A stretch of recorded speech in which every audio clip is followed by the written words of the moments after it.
कभी कभी कड़ी मेहनत के बाद भी सफलता मिलने में देरी हो जाती है। ऐसी स्थिति में धैर्य बनाए रखना चाहिए। मेहनत तो सभी करते हैं, लेकिन सफलता कुछ ही लोग हासिल कर पाते हैं। कुछ लोग लक्ष्य हासिल होने से पहले ही रास्ता बदल लेते हैं, इसी वजह से सफल नहीं हो पाते हैं। इस संबंध में गौतम बुद्ध का एक कहानी प्रचलित है। इस कहानी में सुखी जीवन और सफलता पाने के सूत्र बताए गए हैं। अगर इन सूत्रों को जीवन में उतार लिया जाए तो हम कई परेशानियों से बच सकते हैं और अपने लक्ष्य तक पहुंच सकते हैं। प्राचीन समय की बात है। एक छोटे से गांव में एक सबल नाम का लड़का रहता था। सबल उस पूरे गांव में अपनी आलस्य और कामचोरी के लिए प्रसिद्ध था। गांव के सभी लोग उसे आलसी कहकर ही पुकारते थे, क्योंकि वह पूरे दिन एक पेड़ के नीचे सोया रहता था और अपने भविष्य के बारे में बड़े बड़े सपने देखता रहता था। उसके दिन ऐसे ही आलस्य में गुजर रहे थे। लेकिन एक दिन उस गांव में एक बौद्ध भिक्षु पधारे, जो कि अगले कुछ दिनों तक उसी गांव में ठहरने वाले थे। बौद्ध भिक्षु गांव में भिक्षा मांगते और दिन भर लोगों को ज्ञान बांटते और रात्रि में गांव के बाहर बने बौद्ध मठ में विश्राम करते थे।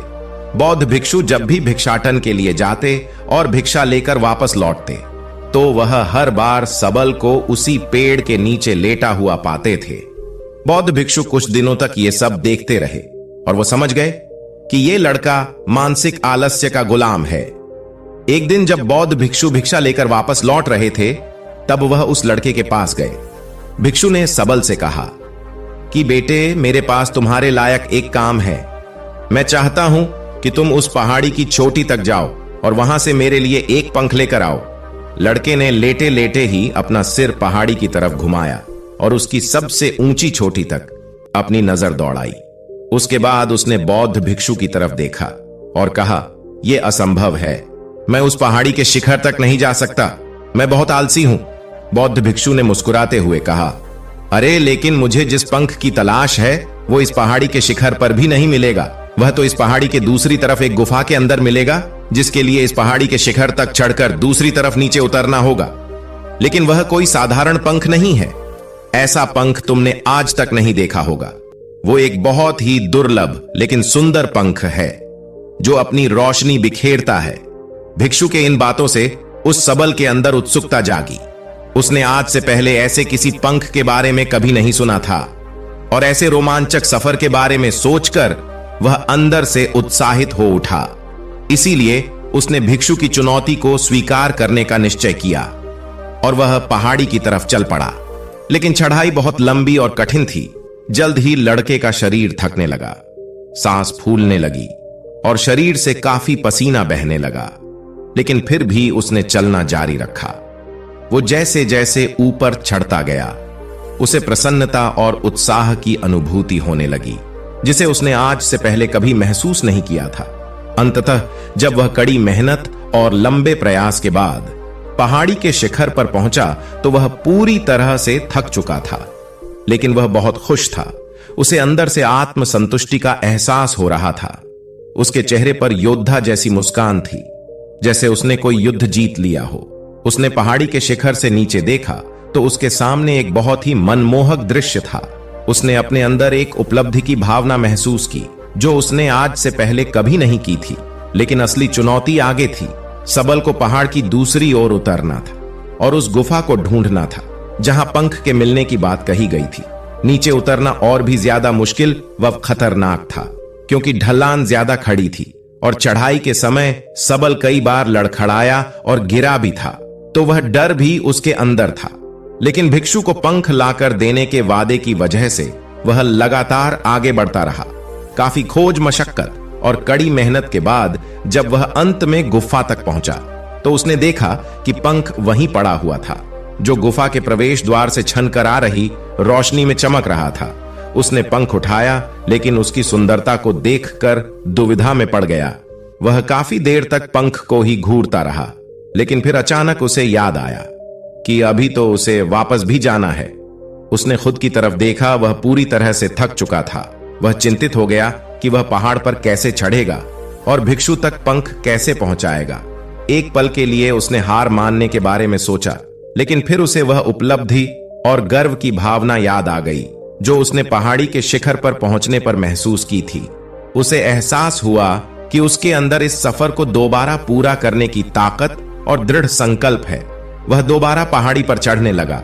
उसकी मांसपेशियों में दर्द हो रहा था, पैर कांप रहे थे, फेफड़े फटे जा रहे थे। वह कई बार लड़खड़ाकर गिर पड़ा, लेकिन उसने हार नहीं मानी। वह खुद को आगे बढ़ने के लिए लगातार प्रेरित करता जा रहा था। कठिन प्रयास और घंटों की कड़ी मेहनत के बाद अंततः जब वह बौद्ध भिक्षु के पास पहुंचा और उनके हाथों में वह पंख रखा, तो उसकी खुशी का ठिकाना ना रहा। उसे महसूस हुआ कि आज उसने अपने आलस पर काबू पा लिया है और कुछ महत्वपूर्ण करके दिखाया है। उसके चेहरे पर इतनी खुशी और संतुष्टि का भाव देखकर बौद्धिक इच्छा मुस्कुराई और बोली, बहुत बढ़िया मेरे बच्चे, आज तुमने जीवन का एक बहुत ही महत्वपूर्ण सबक सीखा है कि आलस से कोई ऐसी चीज नहीं है जिसे स्वीकार कर लिया जाए या सहन किया जाए। आलस्य पर काबू पाना एक चुनौती है।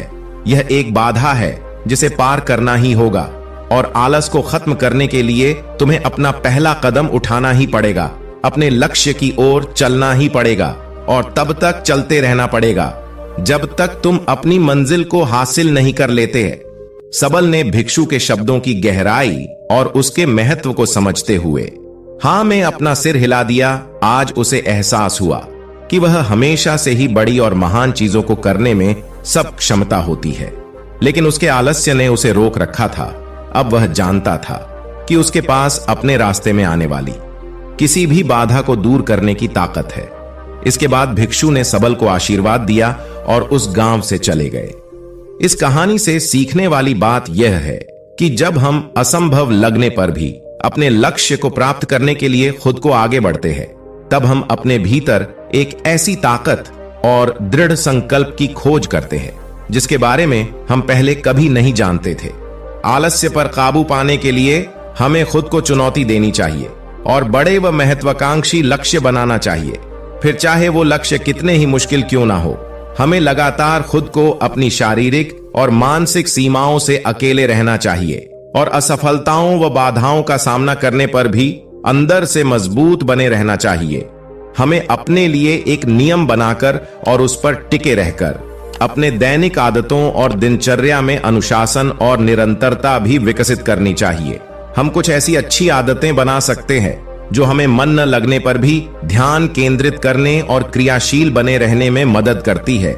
एक और महत्वपूर्ण बात, आलस पर काबू पाने का मतलब विकास की मानसिकता विकसित करना है।